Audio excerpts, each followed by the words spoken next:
Well, the last few years have brought about a sea change in the way the National Green Tribunal, or India's watchdog, has functioned. The tribunal has pronounced some critical judgments to protect the rivers of this country, the Aravalis, the Bellandur Lake, and also ensure that big polluters pay big for ecological damage.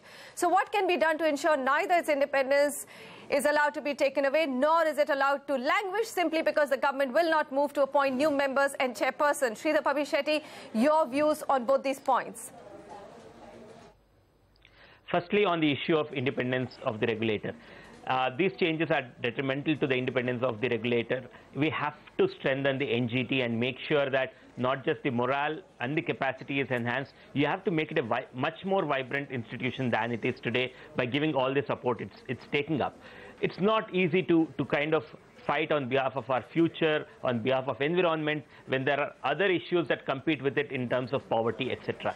So aware judges and strengthened judges are very important, and that's the reason why I think these are retrograde steps. Now, looking at the future, right? I mean, we cannot afford to have the National Green Tribunal, the principal bench, function at half its capacity. And I think we should be really working hard today to fill up those positions, ensure that you have the right seasoned and well-trained people coming into place, and the transition will become smoother.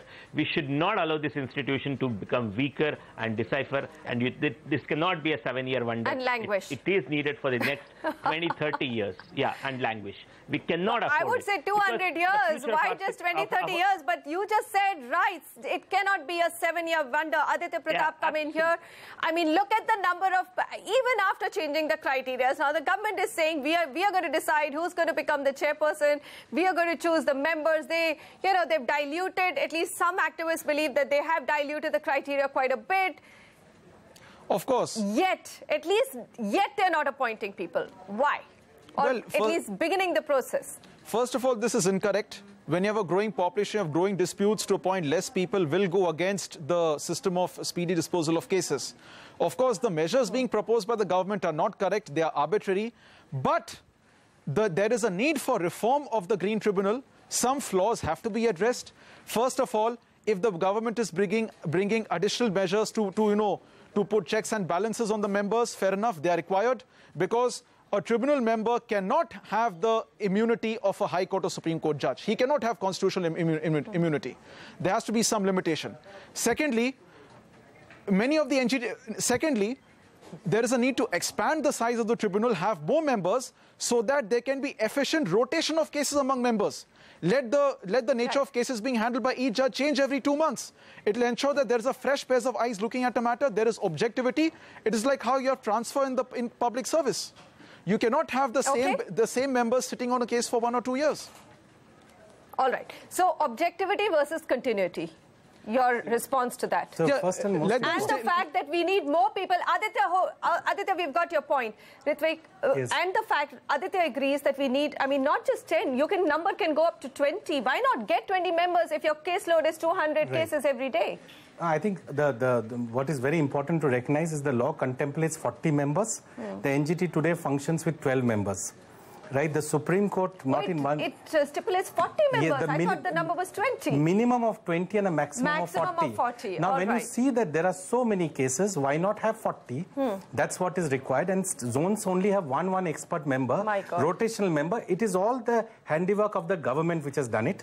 Second, the Supreme Court, not in one judgment, but a plethora of judgment, L. Chandrakumar onwards, said, well, if you are investing tribunals with the power of the High Court, then the members of it must be given the same rank, pay and immunity that is given to the High Court and the Supreme Court, so that citizens have faith in such an institution. Correct. So therefore, for a tribunal to function, independence is the key. And therefore, to think that tribunal members will function under government, then there is no hope for citizens of this country. I'm not even going to the issue of environment. Environment can take care of itself. It is the citizens who are going to be affected because of degrading environment. And therefore, today, just to conclude, we have But Aditya has a question, but even these people should be accountable to somebody. No, the issue is today, they're accountable to the law which has created them. Correct. They are accountable to an inquiry by a sitting judge of the Supreme Court. They are not accountable to a joint secretary of the ministry whose decisions are challenged.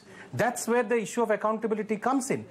Today, NGT has appellate power over the decisions of the Ministry of Environment. Can the same secretary have control over the same judges in a disciplinary capacity? Can citizens have a faith in that such institution? Definitely not. So really speaking, in fact, it does great sense also to ease of doing business and others that you have an effective functioning National Green Tribunal.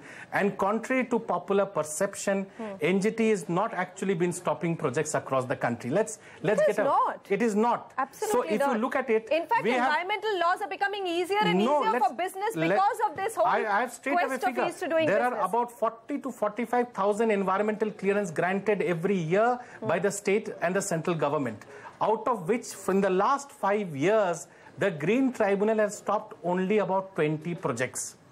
That's it.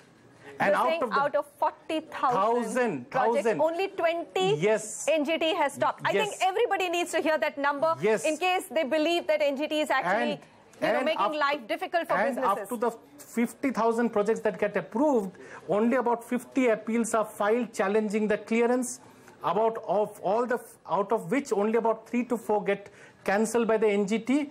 They go in appeal and about 2 or 3 get relief from the Supreme Court. So what we are talking today is an extremely small 0.5% number of projects that are actually getting to some extent stalled, but not really cancelled. NGT is not putting any spanners in the work to growth of this country. Not at all. And in fact, that has been some of the grievance that is actually soft on many of the violators. Very true. But then that is not a problem of the institution. So what is the government doing? Are you hearing anything at all? I believe some of the regional tribunals are actually losing their members by end of October. Yeah, definitely. See, if you have today, for example, the law says you cannot hear a matter unless there is an equal number of judicial and technical. In Chennai, for example, there is just 2 judicial member, 1 expert member. So it is a problem, and I hope that the government wakes up and not to destroy an institution which was actually supported by the BJP when it came up for discussion in Parliament. But I must say that there are many things which were supported by the BJP when they were in opposition, including Land Acquisition Act, and we know what has happened on that story. But all that I can say is we've run out of time. To all my panelists today who are fighting to keep NGT alive, a very big thank you. Sridhar Pabbishetty, Aditya and Ritwick, gentlemen, for being part of this debate, but for keeping this issue alive and in the limelight to ensure that NGT is not actually wound down. Thank you so much for joining me. Goodbye.